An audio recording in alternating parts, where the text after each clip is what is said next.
he suddenly found a tree hole behind him. Excited, he was just about to crawl in and go to sleep when he was chased out by a rabbit. Looking around, he suddenly found another cave. However, as soon as he walked in, he fled out crazily. It turned out that this was a train tunnel. Falling out of it, he fled in a panic, but unexpectedly, at this moment, he suddenly noticed the big bed in the duck's house. So in order to lie on the bed and sleep, he suddenly came up with an idea.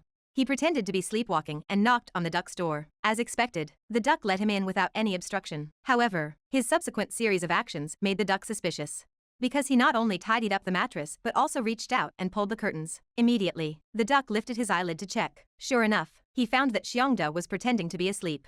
Seeing this, the duck immediately prepared to teach him a lesson. As he put the lit oil lamp under the bed, Xiongda was soon sweating profusely from the heat, but unexpectedly, even